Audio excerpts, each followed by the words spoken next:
Well, days after 7 of his Jawans were brutally killed in a massive improvised explosive device blast in Chhattisgarh, I spoke to the Director General of the CRPF and asked some basic questions. Are we really winning the fight against Maoist insurgents? Is the threat of a new generation of even more deadly improvised explosive devices making the war against Naxalites almost impossible to win? The death of 7 CRPF Jawans in Chhattisgarh is yet another example of the constant threat that our Jawans of all the forces fighting against Naxal terror in so many states across the country continue to face. Joining us now to talk about the nature of the threat over there is the Director General of the CRPF. Thank you very much, sir, for speaking to us. Let me ask you this first, Mr. Prasad, and this was very interesting what you told us earlier on in the day. The Naxalites are constantly evolving their tactics to come up with even more lethal IEDs. How has this been very much the case in this latest incident? Well, as I was mentioning to you in the earlier in the day, they started with small explosives, then went into landmines under the roads, series of landmines, then claymore mines, then something else, then something else. Now, the latest what they are now doing is that they are digging tunnels under the roads and placing the explosive in such a way. Earlier, they used to actually do it under culverts. So, when we started taking precautions against culverts now, they are now moving away from the culvert and in a place where the road is raised above the land all around, they are digging now tunnels, and in the tunnel they are placing explosives, and that explosive they are taking a wire, command wire far away and using it. The wire was 120 odd meters away from, and it was detonated obviously by a person behind it. Absolutely. It was not remotely detonated. Absolutely. You also made a point that even the wire and the use of that wire across that distance showed sophistication, the way it had been placed, the way it had been hidden. No, this they had been doing for quite some time now. Earlier what they used to do is lay a mine inside the road and take a wire up to the edge of the road, leave it there, and then whenever they wanted to actually blast something, then they would immediately quickly connect up with a wire there. But in this particular instance, we noticed that the wire right from inside the crater to the place of blast is a single piece of wire, which means that they have not only placed the explosive under the road, but they have also laid the wire beforehand and probably left that edge which to be connected to the triggering mechanism at the place where they sat down and actually used the explosive. And that is the reason why we see that while as the crow flies, the distance is 100 yards. Yes. They took the wire all along the field, at the edges of the field and to the place where it is. Because as you have seen, this was not in a jungle, this is not in a hilly terrain, this was in a place where it has fields on either side and a village hardly 100 meters away. The village school was 100 meters away from the spot. There were 4 houses about 120 meters from the spot on the other side of the road. So that is the place where they have selected. Yeah. But when we have seen it, we have seen that they have selected a place where they could mark the place where the explosive was kept. There were 2 bushes where in between which the explosive was placed, and then the 2 bushes on the edge of the road. And they were also staying at a place where their presence was camouflaged by the trees there. So they were seeing from in between the trees. And they also selected the place so well that they could see the vehicle at the reference point where the explosives were kept, but also they could see them approaching from a distance. So the road was clear so they could see from a distance that the vehicle was approaching. So also. The quantity of of explosives was huge. A tank would not have been able to sustain that kind of hit, I would agree let alone a truck, and this was an unarmored vehicle. I agree with you. It's a huge quantity of explosive because if you see the crater was almost 6.5 feet depth and about 12 feet wide. And the road was just 9 feet in width, right? So it was 2 feet more than the width of the road. Absolutely. Absolutely. Where do they get these explosives from, sir? Mostly mining sector. No, and you know, I discussed this with you earlier on as well. Isn't this something that the police, perhaps they would be the lead agency, needs to crack down on more? The sources of explosives? Why has this been a problem? Indeed, it is something that we need to look at. In fact, this is what the government also is now insisting on, and we are putting in place a mechanism to to track the explosives, to track the detonators. So if when the mechanism is fully in position, we will be able to say from where it is coming. So but we need to have this tracking mechanism right up to the factory level. So that is something which has to be worked out, and that is what is being done. So if our efforts bear fruit 100%, which in fact we have touched quite some distance in that now. It's not that we are at the beginning point. This had been discussed at length, and steps have been already been taken by the government and taking the industry also into confidence, etc. So we have travelled quite some distance now, and we are sure that we will reach that last mile very quickly. There is something almost glamorous associated with bomb disposal squads wearing very heavy, bulky equipment, lying down. You see it in movies, hurt locker in this, and taking out bombs and explosives. In Chhattisgarh, in those temperatures and often in those jungle areas, that's not realistic, is it? It is not. It's not. But what I would like to tell you is that we have today, over the last few years, understood that we need specialized people for this work. It's not that I can ask every Jawan to do this.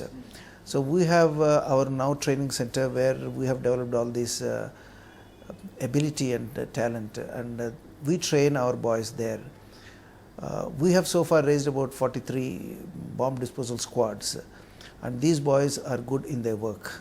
They have been given equipment right from the training center itself. Once they complete their training, they are sent into the field with the equipment total as a kit. But the kit, as you said, is not a glamorous one like you see outside. But the kit contains all those things which are essential for them to disengage a bomb or an IED without harming themselves. So that sort of an arrangement has been done. And the ultimate kit is the mind of the Jawan. Absolutely. It's intelligence. The reason, as you rightly said, is the intelligence, because that the enemy is, or rather I would say the adversary is on a daily basis evolving into greater and greater things. Initially it used to be one explosive with different triggering mechanisms. Later he saw that the man is able to diffuse it well, so they started putting one more beneath that. So they had been very good at laying booby traps, and so one explosive you remove, then the second one is there down below that, and today now they are trying something more.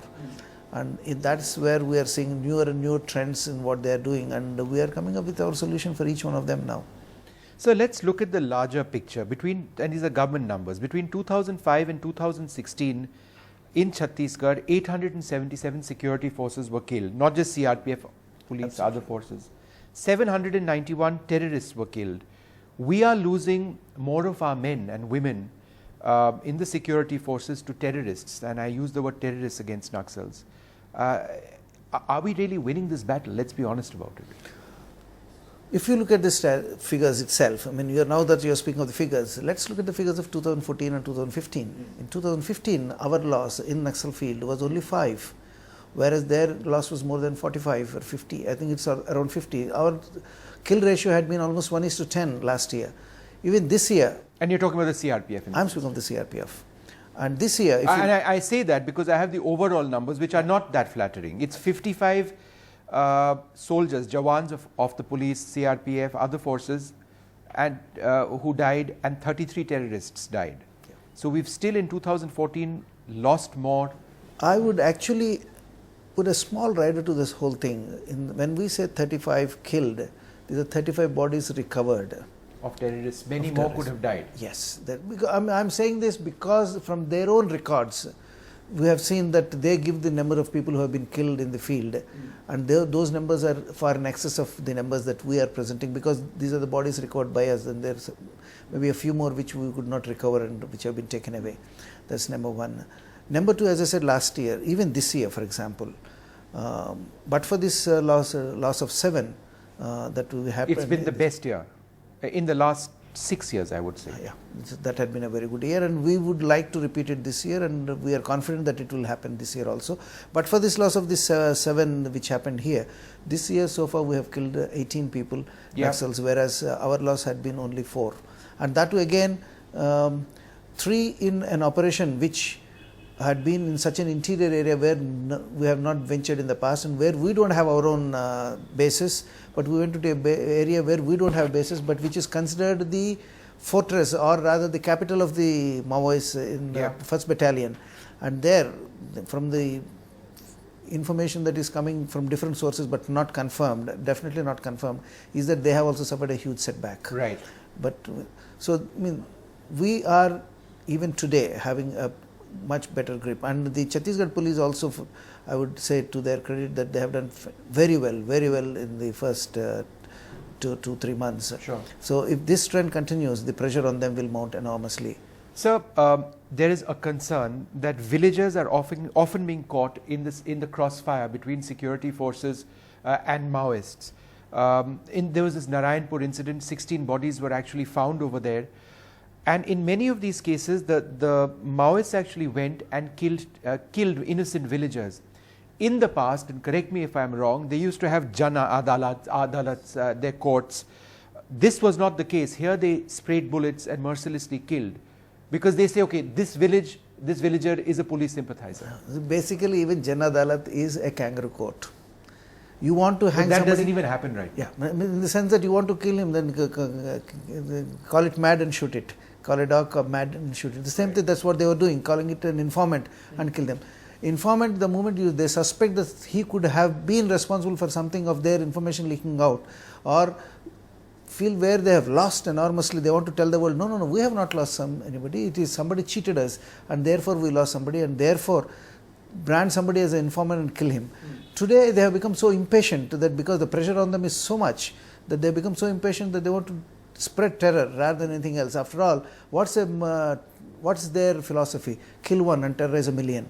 The same terrorist philosophy is being applied here. So go to the village, shoot them and come. So whether we do something, as long as we mount this pressure so these on them, you would agree, these are villagers caught in the crossfire, I would because the Maoists are under pressure to act, but these people lose their lives. They are losing life because the Maoists want to put pressure on the villagers to ensure that the villagers keep telling them about everything about us, and even remotely they do not suggest anything to them. See, after all, what's happening in some of the places that we have now, for example, we have opened 4 hospitals in the interior Chhattisgarh area, 4 field hospitals, Yeah. Chintagufa, Chintalnar, Basaguda, and in Bheji. Now, when people wanted to come to our hospitals, they threatened them. They said, don't go to their hospitals. But people do need medical assistance. They come to our hospitals. If you come and see the pictures there, the picture today is that people line up outside our hospitals. But when they gave the diktat, the villagers after some time told them, listen, we need this, we have to go. Then they were told, okay, you go there, take medicine, but nothing else. Right. So that sort of a thing is happening there. They are afraid that they will lose their grip on the public. Yeah. So that's the reason they are trying to mount pressure on them. So the story that you tell us is such a positive story of how, you are able to get aid through hospitals, through your very presence to the heart of this area. But there is a very divergent perspective as well.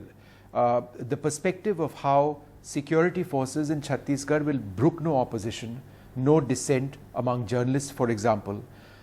You are also in charge of looking after security in that part. 5 or 6 journalists have had inciting conspiracy, inciting violence, supporting the Maoist charges thrown at them. Is this truly correct?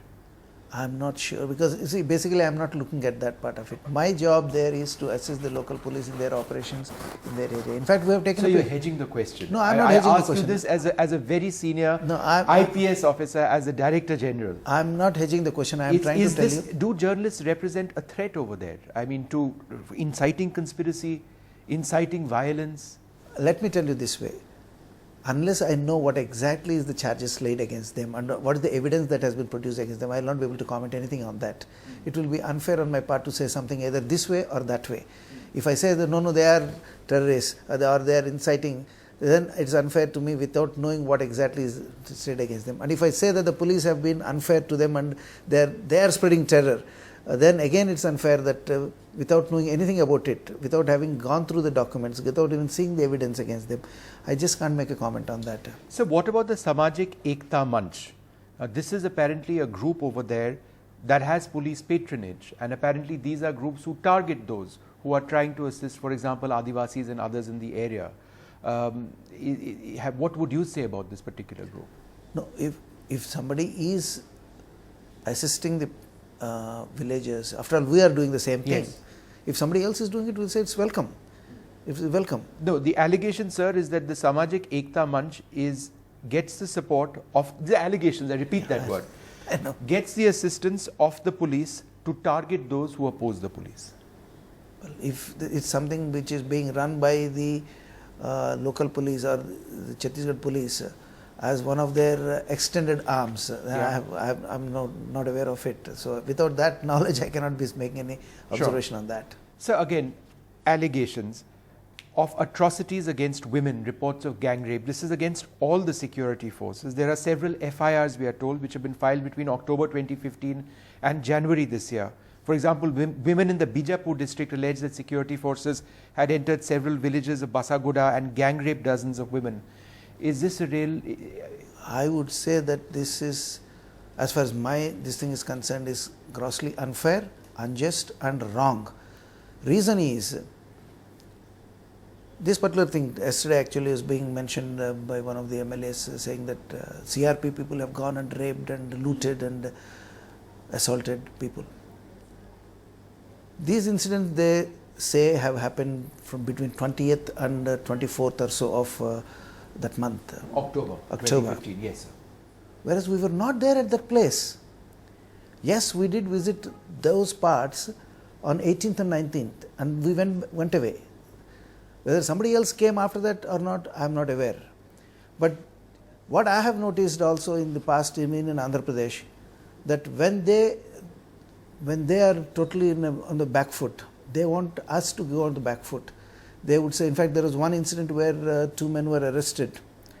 And then instantly they said, first they said local police came and did something. Then they said after one day, they said, no, it is the local armed police who have come and done something.